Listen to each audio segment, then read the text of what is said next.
Hey, it's me, Vicki Marie. Good morning, good afternoon, good evening, wherever you are in this crazy world we're living in. So, it's all happening, isn't it, as far as little Madeline is concerned? You know, this case, this missing persons case that's haunted certainly Britain, but really haunted the world for so long. 18 years. A little girl goes missing in a holiday resort in Portugal, and it's literally launched, millions of pounds have been spent on trying to find out what happened to this little girl. And of course, we still don't know, even after all this time. And there's been lots of oh gosh, I mean, you couldn't even go into all the twists and turns. She's been seen in Morocco. She was sold through trafficking. Her parents are responsible. Now it's Christian B who's supposedly responsible. There's been so many twists and turns in this case that have all led to absolutely nowhere. We're still no further on in knowing what happened to this little girl. So, as far as this video is concerned,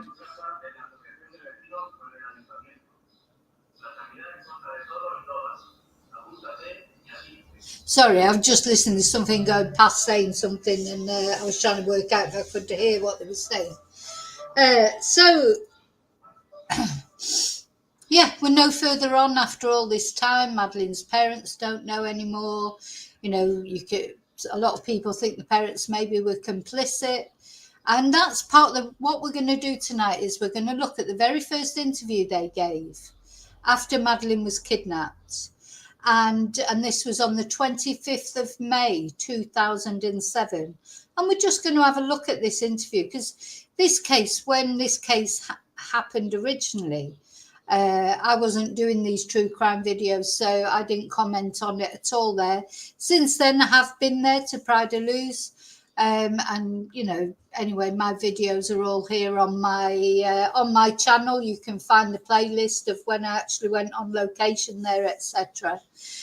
So I have had it, but, you know, I haven't looked through all the interviews from the parents, etc. So I thought what we'd do, something a little bit different. Well, what's brought all this on, of course, suddenly everyone's talking about Madeleine McCann again, because the German police have gone off to Portugal for a 4-day search, a very comprehensive search, apparently using ground penetrating radar, searching wells, searching properties, searching the land around, in conjunction with the Portuguese police. A 4-day search. Now, there's got to be a reason for it. Surely they haven't just gone there just on the off chance they might find something. Surely they've got some intelligence, some proof that there may be something. Is it possible that this time something is going to be found? Because of course there's been loads of searches, you know, notably right after Madeline disappeared. There's been search after search after search, and nothing was ever found. Not a piece of Madeline's clothing, just nothing. No trace of Madeline was ever found.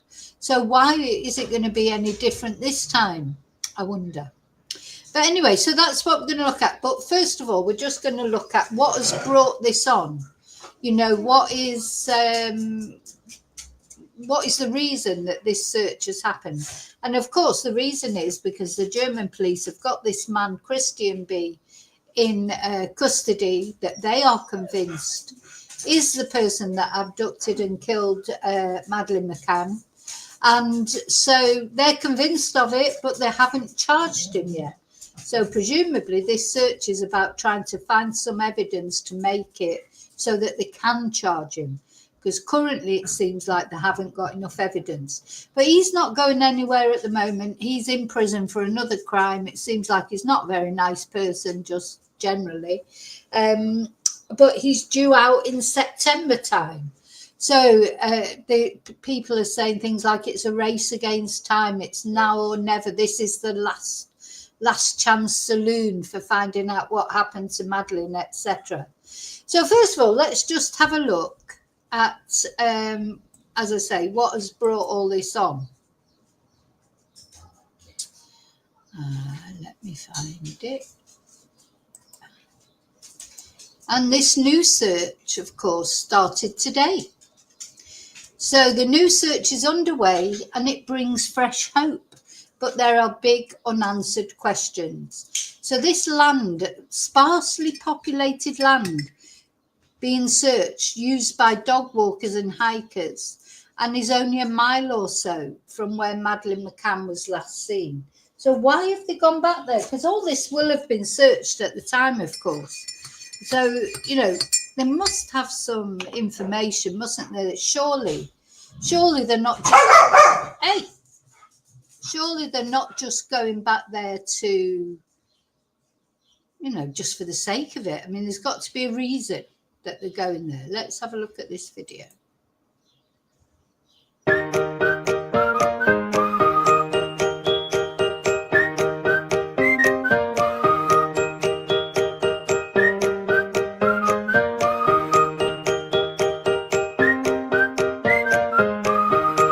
Police from Germany and Portugal are starting the first major search in the disappearance of Madeleine McCann in more than 2 years at a site around a 10-minute drive from where the 3-year-old British girl went missing back in 2007.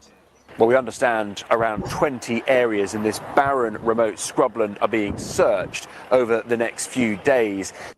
So around 20 areas. Well, they're not just picked those at random, have they? I mean, there's a reason why they're there, just we don't know where it is, of course. There are ruins there, it is dense grassland, and there are dozens of police from Germany and Portugal taking part in this search. German police are leading this investigation because the prime suspect in the disappearance of Madeleine is a Christian B, a 48-year-old German man who is currently serving a 7-year prison sentence in a German jail for rape. He has always denied any involvement in Madeleine's disappearance, but he used to live in Praia de Luz at a property not far from the search area. This is the first major search in this case in more than 2 years. Police were in the Algarve around 2 years ago when they were searching a dam about 45 minutes from where Madeleine went missing. This operation here, led by German police, is expected to last all week. So that's why all this sudden sort of, you know, Madeleine fever, if you like, again. I mean, she is one of the most, if not the most famous missing person all over the world. You know, everybody knows about the Madeleine McCann case, don't they, for whatever reason. Then shrubs, empty barns, disused wells and dirt tracks. The police have got their work cut out if they're to find evidence relating to Madeleine McCann's disappearance. And 18 years have gone past. So that's the challenge, isn't it? 18 years. What evidence is going to be left? So at 6 a.m, before police cordons were put up, we spoke with an officer, a balaclava covering his face, manning one of the forensic tents. It's a large area, he told me. A different place will be searched every day. So yeah, they keep referring to it as the last throw of the dice, the race against time. You know, it's surely if they don't find anything this time after 4 days, it's not going to happen again, surely again. Anyway, gusty winds blow up dust on the dirt tracks. The land is used by dog walkers and hikers and is sparsely populated. But as the crow flies, it's only a mile or so from where the 3-year-old was last seen while on holiday with her family in Praia de Luz in 2007. And as we stood by the police van, out for his morning run was Tony Gallagher, a Brit who has lived within this new search area for 20 years. He still remembers when it all happened. Oh, they all remember it. When I went there, everyone you speak to, there's a lot of people that are still there, like the guy who worked in the tapas restaurant. He still works there. But of course, it's not a tapas restaurant now. The guy that owns the Ocean Club now, he was working there on the night it happened. He knows all about, this is a place where people, it's not a transitional place. That's something that I noticed. I mean, like Christian B, he was someone like a bit of a van lifer. But a lot of people in that area, they go to live there and they're still living there. It's not such a transitional place as some holiday resorts are. So he said, this guy says, I know for a fact that they searched up here 20 years ago, he said. I'm not sure what well, it wouldn't have been 20 years ago. It was 18 years ago, wasn't it? I'm not sure what they're hoping to find because even locals were searching. So everyone was out there searching, but of course things can get missed. Obviously, the police are there for a particular reason, aren't they? So it's one of the big unanswered questions. Just what intelligence is this latest search based on? Has someone come forward? Or is it some of, because the police said they had all this new evidence, didn't they? So is it a result of all that new evidence that they got from Christian B's computers, etc.? It feels strange, Tony adds. I think it will be for the people in Praia da Luz because it had a whole negative impact there 20 years ago in terms of business and tourists coming and everything. And I hope for the locals that doesn't happen again. So let's just watch this timeline. It was in the 28th of April 2007 that the McCann family arrived in Praia da Luz for a holiday. Madeline's mother, Kate, then discovered the little girl was missing on the 3rd of May. Detectives were quick to say they believed she'd been abducted, but they thought she was still alive. Then, 100 days after she went missing, police admitted she could be dead. In that September, Kate and Gerry McCann, her parents, they were made official suspects in their daughter's disappearance. But the following summer, Portuguese authorities shelved their investigation and they said the McCanns were no longer suspects. It was then in 2013 that the investigation was reopened. That was after an internal review uncovered new lines of inquiry, the Metropolitan Police also joining in the search effort. And then a really significant moment. 7 years later, German paedophile known as Christian B was identified as a prime suspect. Now, he has denied any involvement, but police started treating Madeline's disappearance then as a murder investigation. It was in April 2022 that Christian B was made an official suspect. And in May 2023, German authorities searched a reservoir that was around 30 miles from Praia da Luz. And then that comes to today. Officers expected to search several plots of land near the house where Christian B lived at the time of Madeline's disappearance. So, I mean, that's just, I wanted to just give a brief outline, but I think basically we all know more or less the story of Madeline, don't we, of what happened. Well, we don't know what happened, but, about the situation and the situation around it. So I'm not going to go any more into that. We're going to go straight into this interview. So as I was sort of, I suddenly thought, I've seen a few interviews with Gerry and Kate, but I haven't watched them for a while. And I thought it might be a good, and this interview came up on my, while I was researching. And I thought, well, it'd be good to do a react to it. We'll have a look at it. The McCanns, obviously, they came under a lot of suspicion. They're still under a lot of suspicion. For me, the thing I just really surprises me, and I've said it often, is after Madeline was snatched, supposedly, according to them, why did they continue to leave their children in the guarderia, in the nursery there? I just don't understand that. Because to me, well, first of all, I would never have left my children on their own in that apartment. But then if then Madeline was snatched, one of them was snatched, I certainly wouldn't be letting the other two out of my sight. So I'll never understand that. These are the little things that chip away at me a bit. Of course, they carried on their routine, doing their running and, just carrying on as normal. They didn't seem to be that concerned. But of course, I don't know. I'm just saying that's how it felt. Okay, so let's have a look at this interview then. Let's start with this interview. Now, I don't know if any of you have seen this interview before. This is supposedly, according to the title, that it was given by Sky News. It's their first interview on the 25th of May, 2007. So, let's have a look. So, first of all, they're sort of seated there. They've got the pictures of Madeleine in the background. They're still in Portugal, I think, when this interview was done. So they stayed in Portugal a long time, didn't they? Well, in fact, they only left Portugal, of course, when they were made arguidos. And then when the suspects, when the suspicion sort of revolved towards them, that's when they left Portugal, wasn't it? Before that, they didn't want to leave, which you can't blame them. They'd want to be there when Madeleine was found, or hopefully found. So they stayed there. But having said that, I say they stayed there, but they were actually jetting all over the world, weren't they? They went to see the Pope. Gerry went off to America to get interviewed by Oprah Winfrey. You know, they didn't really stay in Portugal all the time, and they left Sean and Amelie, who were 2 years old, even though their other daughter had been snatched.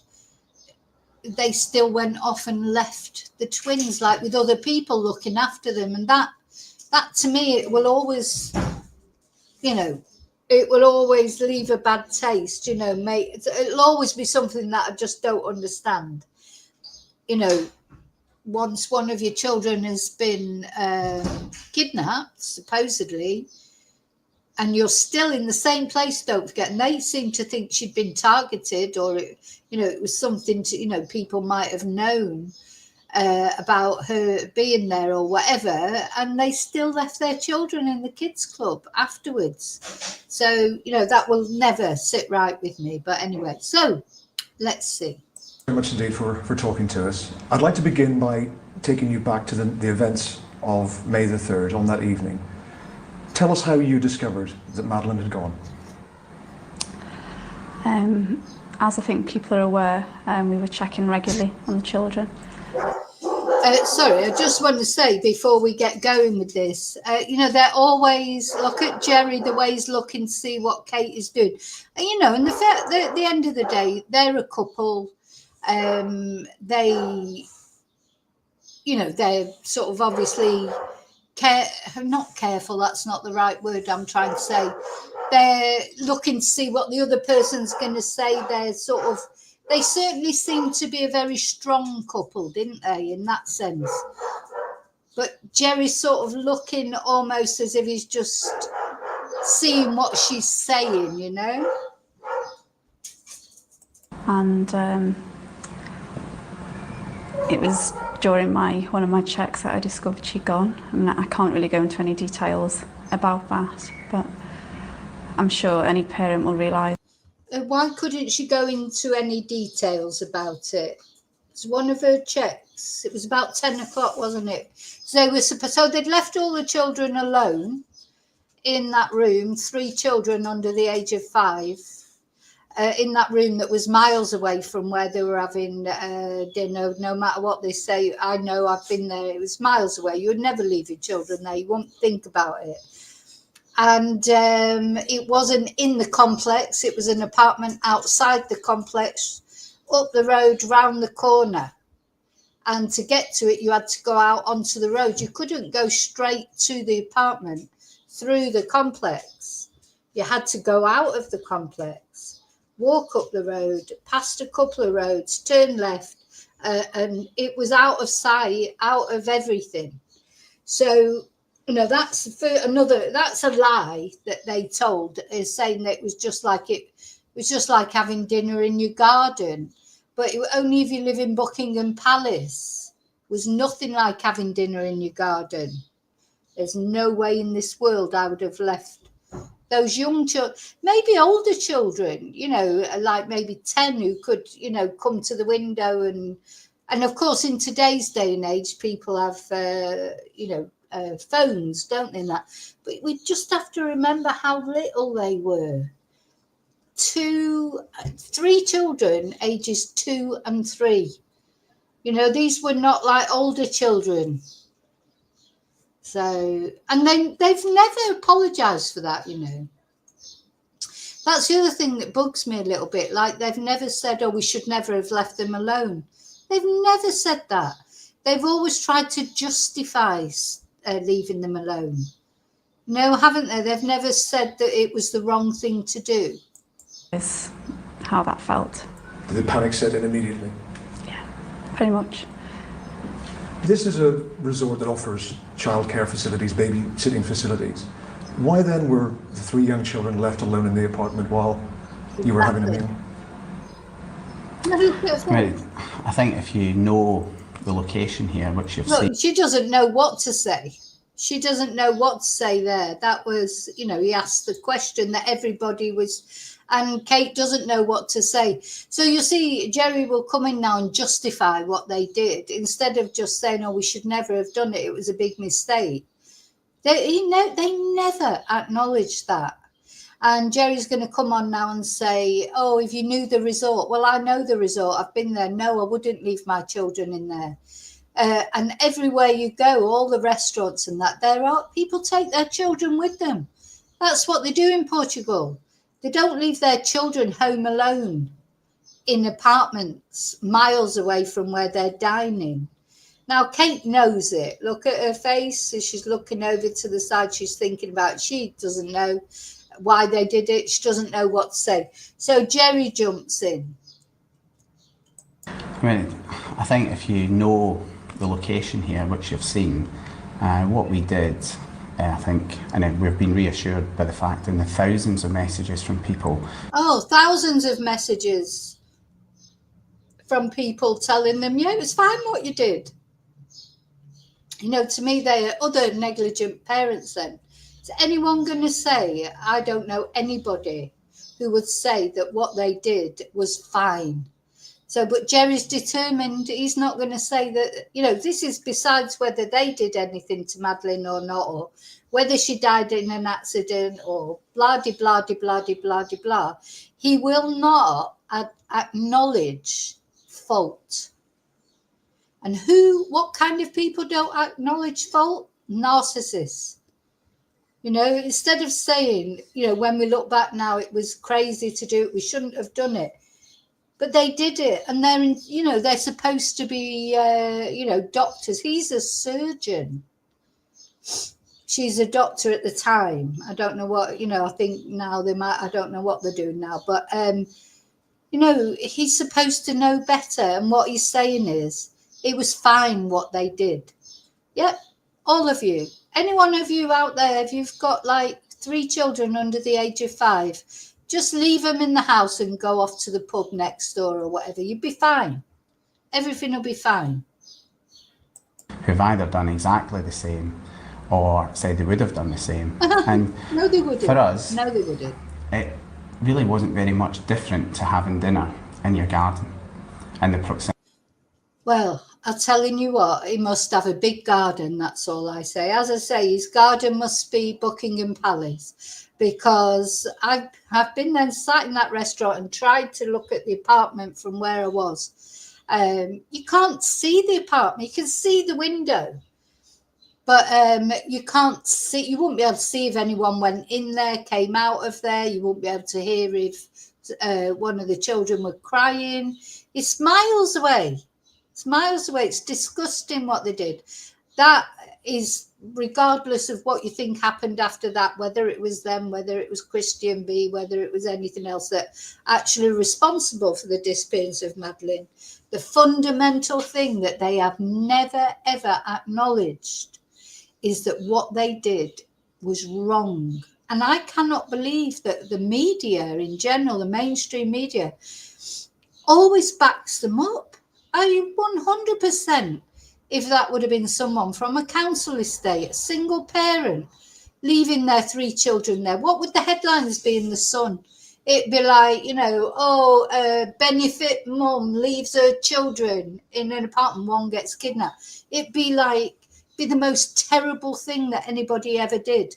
But because they're middle-class doctors, everyone's supporting them. I watched the news this morning, the what is it, Good Morning Britain, and they were defending them. Oh yes, well, you know, yeah, people do leave their children. It was like blah blah blah.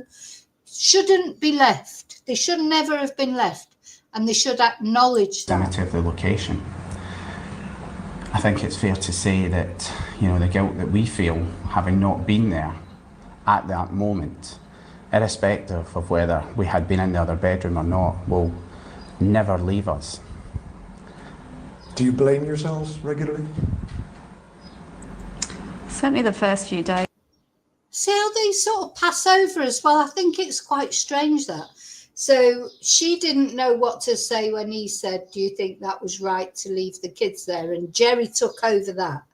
And then he asked that question, and then Gerry, he must have touched Kate's hand or something, because how would they know just automatically then? He's saying, you answer this one. Look at his face again, you know, there's more, they know more, or you always feel when you're watching them talk. And of course you can't prove that, and it might just be a feeling, but you always feel that there is more to it all. I think the guilt was very difficult, but I think as time goes on, we feel stronger, and so this is only in May. So the guilt was bad at first, but as time goes on, we feel stronger.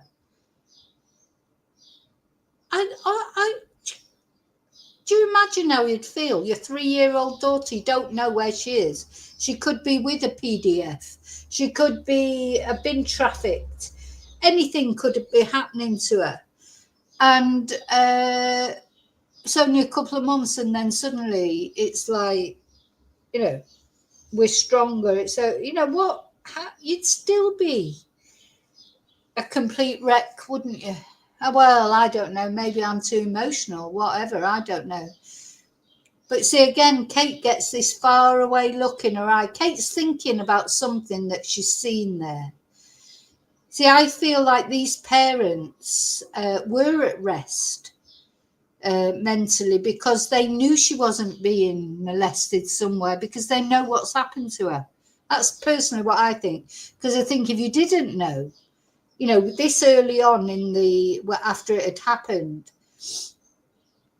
you would not have recovered. But anyway, everyone's different, I suppose. Maybe they're just emotionless people. You felt very supported from that point of view. Is there a lesson here, do you think, to other parents? I think that's a very difficult thing to say, because if you look at it, and we try to rationalise things in our head, and ultimately what is done, and what is done is done. A weird thing to say, isn't it? What is done is done. We're trying to rationalize. I mean, he's a surgeon, so surgeons probably think like that. He has got a different way of thinking. What's done is done. It's beyond me, this way of talking, completely beyond me. I wonder what Sean and Amelie think when they're watching, you know, if they do go back and watch these interviews. What do they think of their own parents who left them alone in a room? Oh, God, you know, I don't know if you're the same, but with your kids, they always pull up every little bad thing you ever did, don't they? It's like, oh, do you remember when you did this, or you didn't let me go there, or you... what are Sean and Amelie going to think about, you know, oh, do you remember when you left us alone in that apartment in Portugal and our sister got kidnapped? We do continually look forward, but we've tried to put it into some sort of perspective for ourselves. We're in a very safe resort. If you think about the millions and millions of British families who go to the Mediterranean each year, really the chances of this happening are in the order of 100 million to 1. What a weird thing to say. You think of all the families that go missing. This is 1,000,000 to 1 chance. Yeah, but those families probably don't leave their kids on their own in their apartments, you know, again, look at him, the way he's looking away, the way she's looking.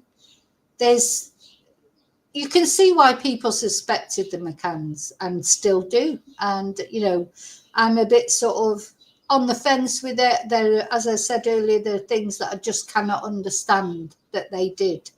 But I 100% don't believe that they killed her. If she did die, if she had an accident and they covered it up, I think that's exactly what it was, an accident. That's just my opinion, though, of course. But I'm entitled to an opinion like anybody else. Only they know the truth, don't they?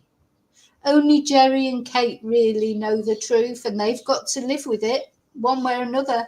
They've got to live with the fact that they left their children alone. They're the ones that have got to, live with that fact. I think at worst we were naive. We're very responsible parents. We love our children very much. And I don't think any parent could ever imagine or consider anything like this happening. Were you aware of the big public debate that went on? And I don't agree with that either. I think most parents, they're terrified that something might happen to their children. They worry, they over-worry, don't they? Well, I certainly did. You over-worry. Oh, gosh, they go off... I don't know, you're always in this quandary of letting your kids, they always want to do a bit more than you feel comfortable with, don't they? So you want to let them sort of explore the world. Thing is, when they're 3, no, you don't. When they're 3, they need your constant attention. Toddlers, they need constant supervision, don't they? That's the scariest time. And I don't agree with what Kate says, that most people don't think something will happen to their kids. I think people really do worry that something might happen to their kids, especially when they're toddlers, because toddlers will just run off and be gone in a minute.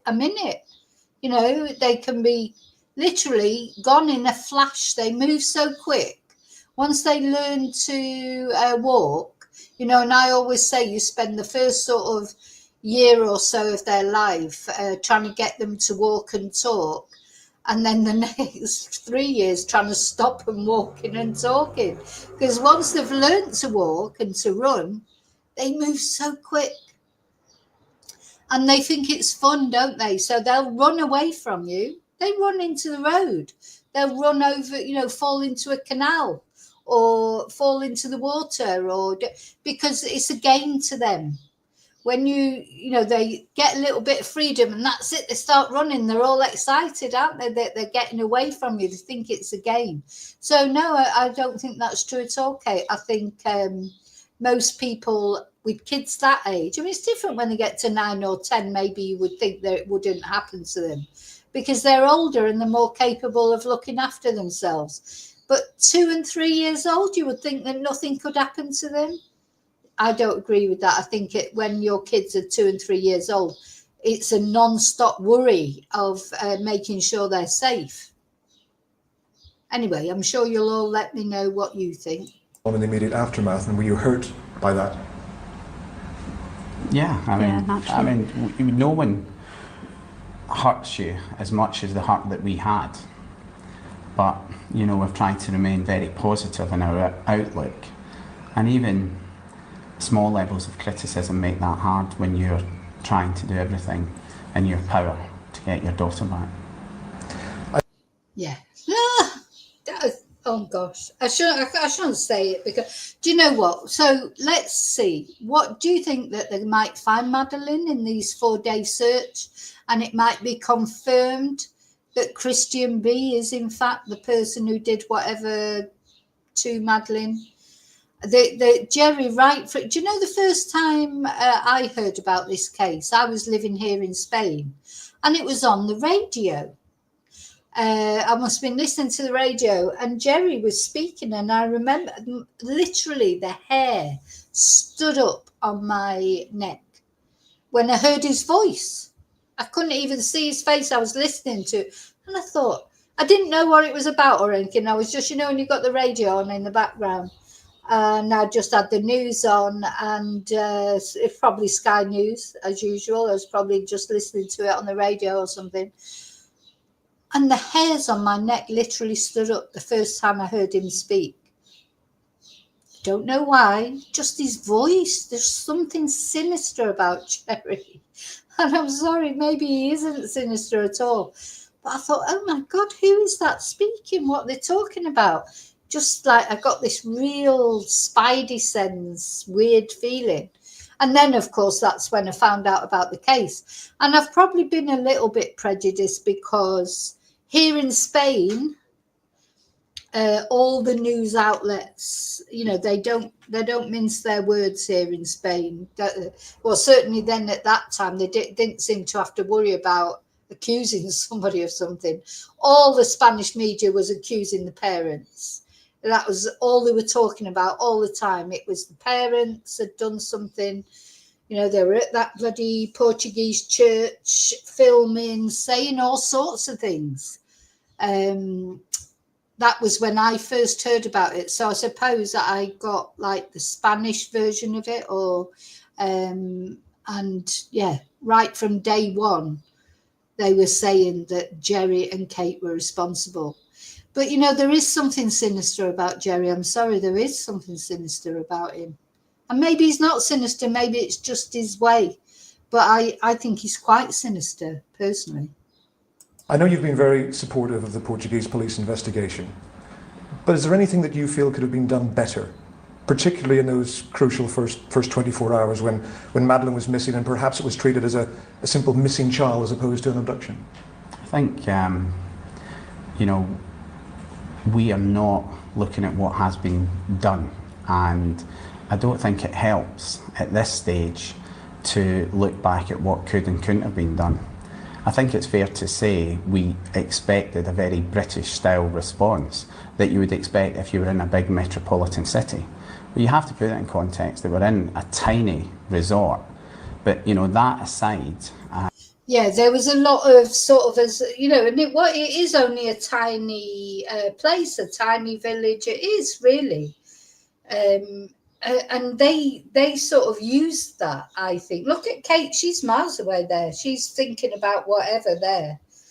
Don't you wish that somebody said to me in an email the other day, why doesn't Elon Musk, all these things he's inventing, why hasn't he invented something to read people's minds?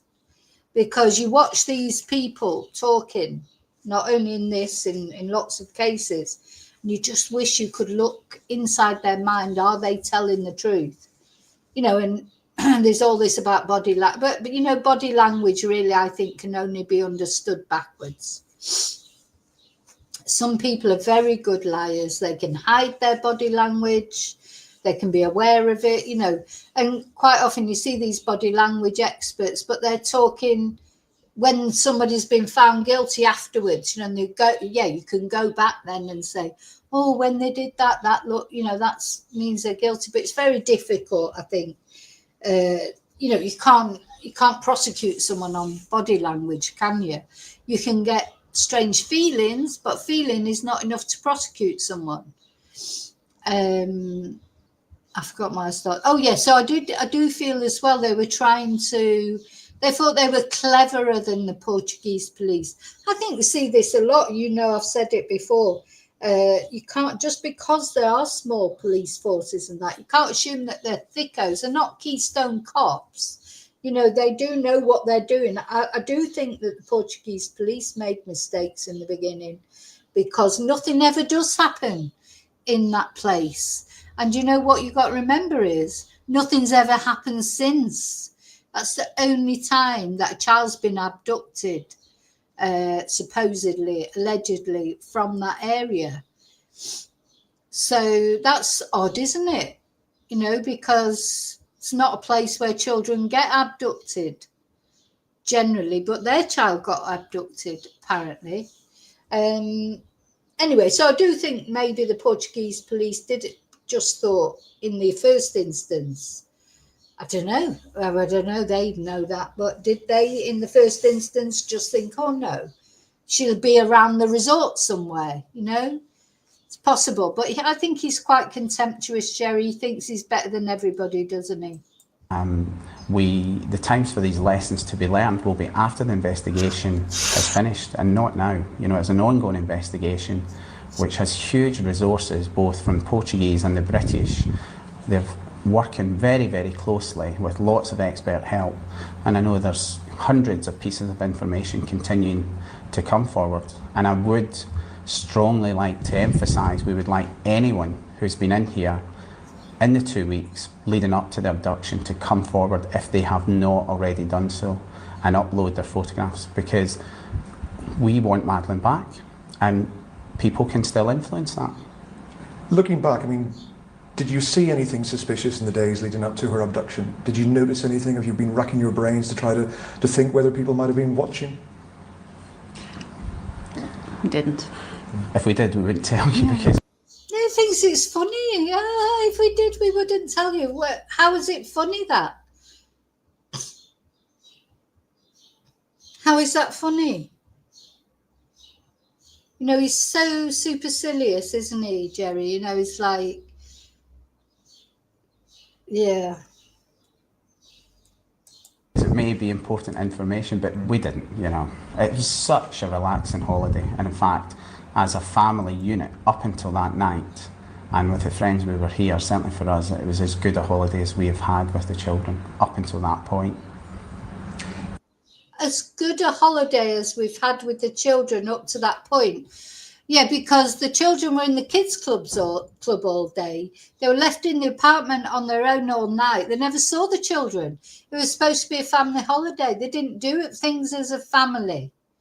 You know, no wonder it was the best family holiday they've ever had, because he never even saw the children. God. Up until that night, and with the friends we were here, certainly for us, it was as good a holiday as we have had with the children up until that point. Whatever. You have to keep believing that Madeleine is still going to be found alive and well. Absolutely, we do. Do you ever, though, allow yourself to drift towards negative thoughts? I think in the early days we did, and I think that's inevitable. I think any parent who's been through this does that, certainly in the first few days. We don't now. We're actually a lot stronger, a lot more hopeful now.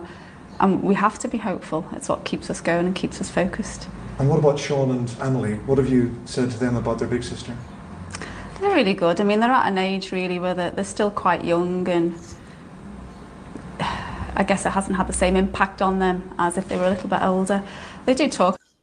I wonder, you know, I'd love to know how Sean and Amelie feel about this whole thing. You know, I feel for them because they haven't done anything and they've grown up being, you know, part of perhaps, you know, at the end of the day, they're the siblings of the most famous missing child ever.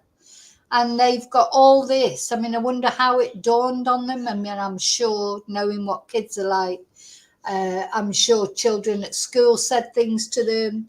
And then, of course, we've got the internet and that. So I'm sure they've done quite a lot of internet searches. I mean, I don't know. Obviously, I don't know how it's all been dealt with, but I really feel for Sean and Amelie. I mean, they seem to have done well. We looked at them, you know, Sean's possibly be swimming for Great Britain in the next Olympics. You know, he's done well with his swimming, and Amelie's done well. So maybe the McCanns have done something right in that way of bringing them up in a good way, even and coping with this horrible situation that they have got no control over. You know, they were born into this situation, weren't they? They've done nothing, that's for sure. About Madeleine, they pick up things and say Madeleine's, you know, and that's fine, but they're really good. I think that's, you know, something that is, many people have said to us that this is a parent's worst nightmare, and it is. It truly is, and it's as bad as you can possibly imagine. But, you know, if all three of the children had been taken, it could have been even worse than your worst nightmare. And we've got to be strong for them. I don't know. Is that just a weird thing to say? It's like, oh, well, it's okay because we've still got to. You know, if all three of the children would have been taken, it would have been an even worse nightmare. Just a funny thing, you know, it does say some strange things, but I don't know what are the right things to say in this situation. I literally do not know, but He says another couple of strange things as we go on here, but I thought that, and you know, I do think that is what's the crux of this, because I think this is my theory, and it is just a complete theory. If whatever happened to Madeleine happened, like an accident or something, you know, they were probably thinking that this could just cause such havoc, you know, in their family life and everything. They had 2 other children to think about, but then they weren't really thinking much about the children when they left them all on their own in the apartment, were they? You know, just weird. You know, they're here.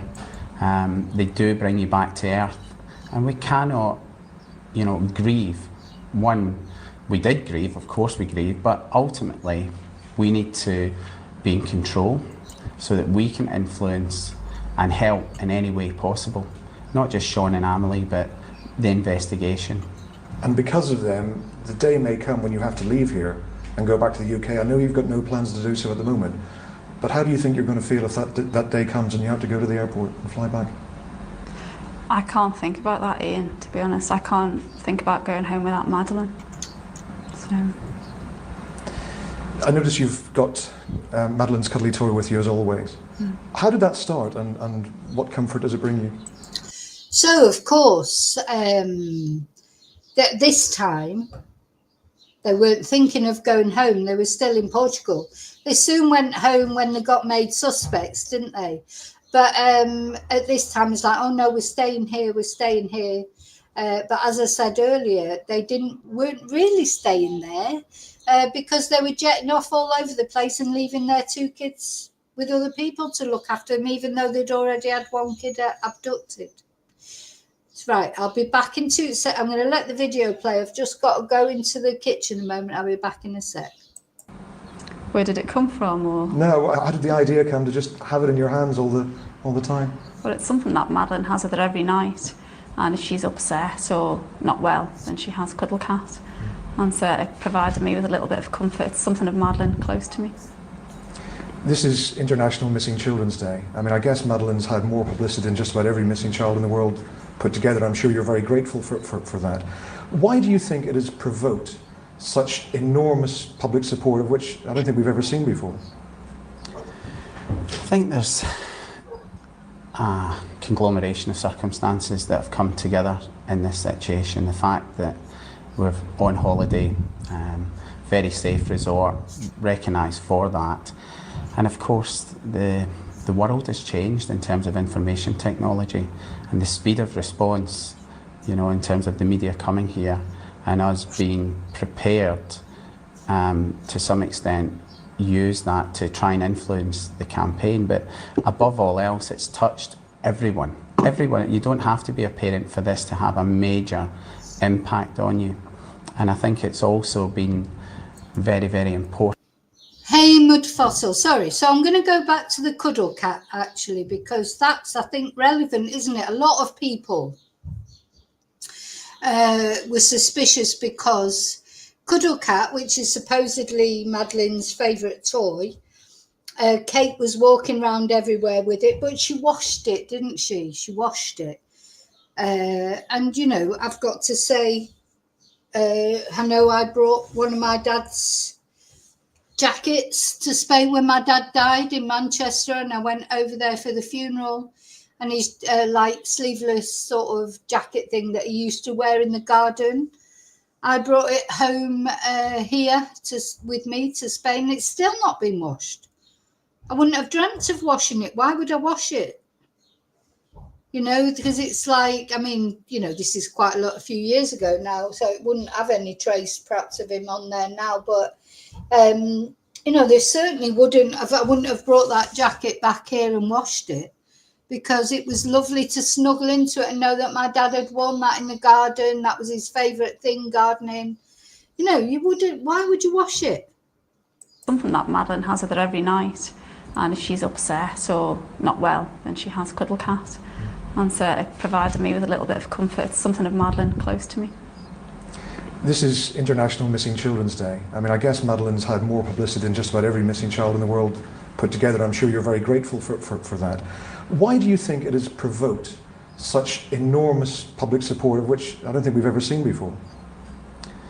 I think there's a conglomeration of circumstances that have come together in this situation. The fact that we're on holiday, very safe resort, recognised for that. And of course, Oh, yeah, you keep saying that it's recognised for that, or it's recognised for being a safe resort. Yes, it was before you were there, and, you know, nothing's ever happened since, but strange that it just happened while you were there. Nothing happened. You know, Christian B lived there for a long time. As I've said in other videos, when I went there, I got chatting with somebody who knew Christian B. And he was adamant that Christian B would not have done that, but of course he doesn't know for certain. But that's just a bit of anecdotal, you know, chat that I'm telling you. So what I'm trying to say is Christian B was there for a long time. He wasn't just there for a week while Madeleine was there, but there weren't any other incidences. Now I could be proved, you know, completely wrong. Maybe they'll find evidence in these 4 days that prove it was Christian B. You know, I hope they do find something in a way. I hope it is cleared up. And then if these parents are innocent, I hope they do get completely cleared. You know, I really do. It's just something, isn't there? You know, all the things again. It's like when you add up all the little things, like the cuddle cat, like the cadaver dog, like, you know, why did they leave their children in that apartment with the door open? Remember, the door was unlocked as well. You know, all those different things add up to a big thing. Lots of little things add up to a big thing, don't they? The world has changed in terms of information technology and the speed of response, you know, in terms of the media coming here and us being prepared to some extent use that to try and influence the campaign. But above all else, it's touched everyone. Everyone. You don't have to be a parent for this to have a major impact on you. And I think it's also been very, very important. And some of the things which we have done and said, which we didn't realise what impact they would have, but so many thousands of people are doing small things to help us find Madeleine, because the worst feeling was helplessness. The absolute worst, that we had no bearing on finding her. But once you start to do that, then you start to feel a bit better. And I hope we're going to look back at the end of all this and say that we have done everything in our power, but also that other people are helping in so many other ways and they feel that they are part of it. Does it worry you that people might start to lose interest as time goes on, the media coverage diminishes inevitably? For me, we know that the media coverage is not going to last a long time. It's lasted much longer and we have been much, much more successful in driving our message out than we could. Well, media coverage has never ebbed in this case, has it? Look at it now today, just the fact that the police are going out there to search again. It's all over the media, social media, mainstream media. And they drove that. You know, they did drive that. They, you know, that's how, you know, I never feel bad about presenting any videos about the McCanns, because they drove that. They looked for publicity. They hired a publicity guru, didn't they? Clarence Mitchell. He was like the publicity guru for the Liberal Party. He was a politics media guru. They hired him, paid him, you know, to control their publicity, their communications, etc. So they drove it. Look at their faces there. Both of them are looking to one side and thinking about something else, aren't they? I don't know what's going through Kate's head there, but you really do feel like there are things, she's thinking about things that have happened that we're not familiar with. Could ever possibly have imagined. Personally, I think it's gone beyond that at the minute, and that there is a feeling with many, many people out there that they will not allow this to happen. And we know that, and we pray that it doesn't happen again, but when it does, the speed of the next response and the template we have set will alter it. And there has been so much goodwill and humanity out there that it really has restored, that one evil act actually has resulted in so much good. Where do you go from here? There's talk of travelling around Europe. Have you got any firm plans as yet? We haven't got any firm plans. We're likely to travel in a few places in Europe, but as yet, no definite plans. But you've got no plans to go back to the UK for the foreseeable future? No. Yeah, I wonder why they had no plans. So they'd had plans to travel around Europe, like looking for Madeleine, but no plans to go back to the UK. Well, that was until, of course, they were declared Algidos, suspects, and then they were straight back to the UK, weren't they? Yeah. I think that everybody has just been incredibly impressed with you as a couple and how you've dealt with this. There was a period after a week or so where you looked as if you were almost broken, and who could not understand that? And then there seemed to be a sort of a strength come from somewhere. Is that a fair point? Is that what happened? And Well, I don't remember them looking broken, do you? For other parents that I've seen that have lost children, you know, I'm thinking of the Soham murders, Holly and Jessica's parents. Or little Sarah Payne, her mum and her dad broken. They were broken. Sarah Payne's dad died of alcoholism because he never got over Sarah's murder. You know, that is, but I don't think Gerry and Kate ever looked broken, did they? Did anyone think that they ever looked broken? what brought that about? I think that's definitely true, isn't it? Certainly, you know, at the end of that first week, there was so much emotion that we had spent, and we actually had a period where we discussed this openly, that we felt completely devoid of emotion. And the analogy that I like to use is a bit like when we were students and you...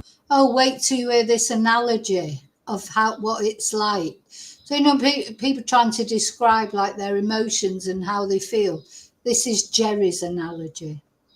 Got to your overdraft limit and you'd gone beyond it, and there was just nothing left in the tank. So it's like when you get to your overdraft limit, when you're a student, and there's just nothing left in the tank. Everything comes down to money with Gerry. I don't know, because luckily for me, I've never had a missing child, and it's not going to happen, not a child anyway. But I can't imagine that I would use an analogy of going to the bank as a student and your overdraft has run out or you've got nothing left. That's how it feels when your child's kidnapped. Why is it a money analogy? I don't know. He's a very odd person, Gerry, to me. Sorry, Gerry, but you are. Also, I think physically and mentally were shattered. But, you know, as you gradually get more on an even keel, we started to get back into the black. And we'd also worked tirelessly behind the scenes to put support mechanisms in place. Then he says it again, you know, we got back into the black, you know, comparing it to his overdraft when he was at medical school. For Christ's sake, sorry, Christ, but, you know, that's weird, isn't it? And the thing is now, see Kate here, she's got this cross. Kate is, I don't know about Gerry. Is Gerry as religious as Kate is? Kate went to see the Pope, didn't she? I'm 100% certain that some priest somewhere has heard this couple's confession and knows exactly what's happened to Madeleine McCann. But, you know, Kate has always got her cross on. She's like a very committed Catholic. Has she just gone and confessed to whatever it was happened? But Gerry doesn't strike me as a religious person, but maybe he is. You know, he just doesn't strike me as that. But maybe I'm wrong about Gerry. Maybe Gerry, it's just the veneer that he puts on, and maybe inside he is. He has got some emotions. I mean, I've got to be honest, he's a surgeon, and if you had someone operating on you, you would want someone operating on you that didn't have many emotions, really, wouldn't you? You wouldn't want some gibbering wreck operating on you, you know, oh God, I, you know, cut the knife the wrong way or whatever. You need to have nerves of steel to be a surgeon. You know, that is just the way it is. And thank God for those people who are surgeons who have nerves of steel.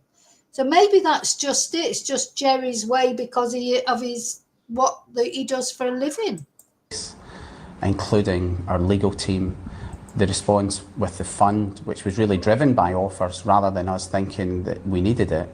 And once these were in place, then it helped us to focus on what we really needed to focus on.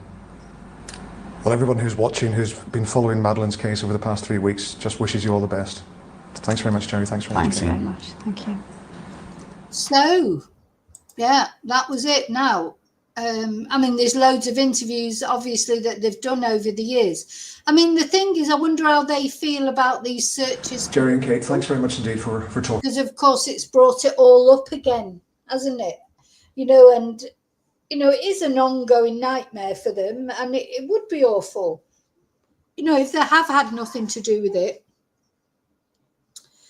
you know, they've had to live with that suspicion, but they have brought some of it on themselves. I do think that they have brought some of it on themselves. Maybe one day that all the truth will come out. I don't know. But as I say, for me, it's not that I believe that they deliberately red-rummed Madeleine. I don't believe that for a minute, but I do believe in my heart that something happened that they know about. But I could be completely wrong. And these searches now that they're doing, maybe something that will be found, that will definitively link Christian B to the disappearance of Madeleine. And then, you know, I will owe these people an apology, but there's just something. It's just something. And, you know, I've learned over the years to trust my senses. I'm normally right when I have feelings about people. You know, I have got a good instinct. I haven't got to this advanced age without learning that. You know, over years, sometimes I deny my instinct about people. I think, oh, no, they're all right, really. And they're not. You know, I'm always right in the end. So that's how I feel about Kate and Gerry. I feel like they do know something. There's something about them, but, you know, it may not be anything. Yeah, I don't know, Angel, if there's any footages of how they speak from before. But I think we will over these next 4 days while the searches are going on. I'm going to pick a particular interview because they have done, this was supposedly their first interview, but they've done loads of interviews now. And though they don't do them anymore. So, of course, they've got a busy year, haven't they? Because they've got these 4 days of searches. And then at the, in the autumn, of course, there's the fake Madeleine stalker case. Thing is, though, David, I don't think they are upper class. They're not upper class. You know, Kate is not upper class, definitely not. You know, they've become upper class in a way because they went to university and that. But I don't think they were born into the upper classes. I don't think they were. It's because of their going to university and becoming doctors, maybe. But, you know, do you understand what I'm saying? I don't think they're upper class, like come from upper class families or whatever. I don't believe that. I think they are emotionless. There's a lot that I'd like to say actually about what I think about Gerry, but it probably I'm not going to say it. Not maybe on members I'll say it, but yeah, there's just something about them, isn't there? Yeah, they got there through their careers. What I'm trying to say, David, is I don't think they were born upper class, and I don't think they are upper class. They're middle class, aren't they? You know, middle class, I suppose. But they knew, I think part of the reason as well that they've got away with so much is because they knew Martin Frizzell, didn't they, who was in charge of ITV at the time. And before even ringing like the British police or anything like that, didn't one of the tapper, you know, one of their friends rang Martin Frizzell, who then, Sonia Poulton talks about it brilliantly. You know, Martin Frizzell then immediately started this abduction theory, didn't they, on the Good Morning Britain or whatever. So, yeah, and then now, yeah, I've seen it all over the mainstream media today. Nobody's even saying that they shouldn't have left those children on their own. You know, it's just like they're pandering to them all the time. It's quite odd, really. Quite odd. Yeah, Martin Frizzell. He's another sinister man, very sinister man, I think, Martin Frizzell. You know, and things will probably come out about and if you listen to Sonia Poulton talking about Martin Frizzell and him and Philip Schofield, and of course she's been proven right with Philip Schofield. Look what happened with him. He was leading a double life for years. Hugh Edwards, all these people, you know, there's this sort of weird thing going on, isn't there? But and the McCanns seem to have contacts in those circles, so, you know, very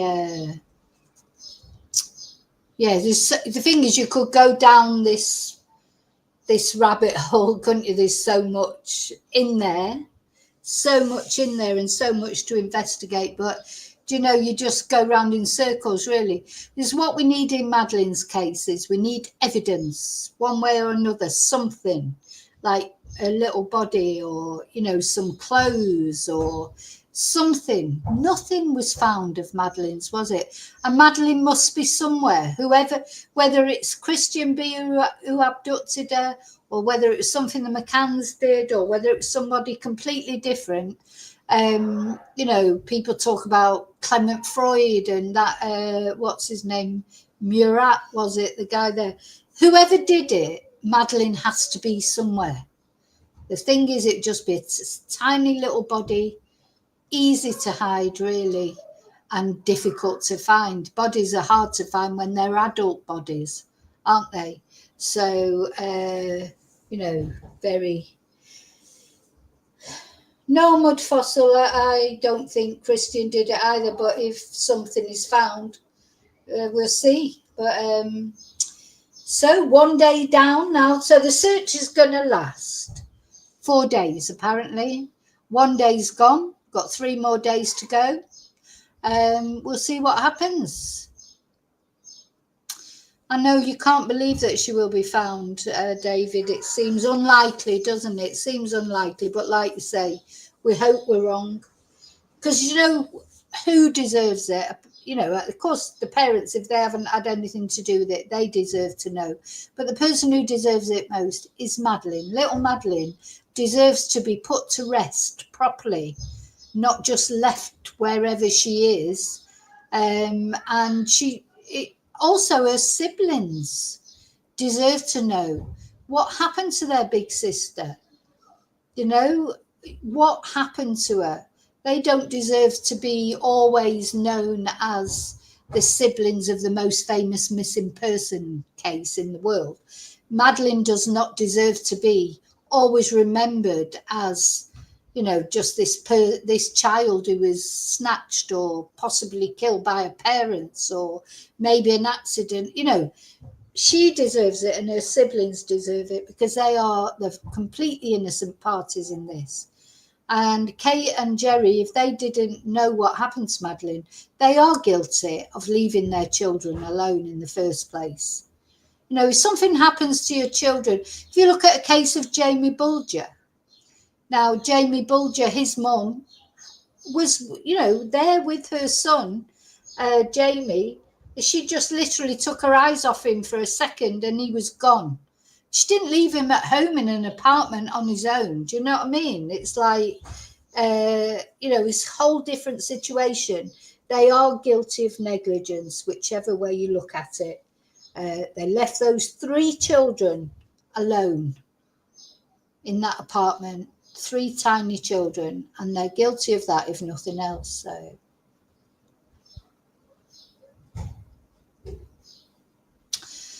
okay, Thanks for listening. Thanks for caring about Madeline. I think we all care about Madeline, don't we? I think one thing for Madeline is everybody cares about, her. So that's important. Yeah. And I think what I'll do is perhaps each day or each evening, that while this search is going on, I'll find an interview that you might find interesting of the McCanns, and we'll watch it together. But I will be back in the morning with the good old mushroom murder trial. Erin continuing with her defence. That's a whole nother situation, isn't it? I mean, certainly truth is stranger than fiction, isn't it? Okay, thank you so much. I'll see you really soon in the next video. And until then, may your God go with you. Bye.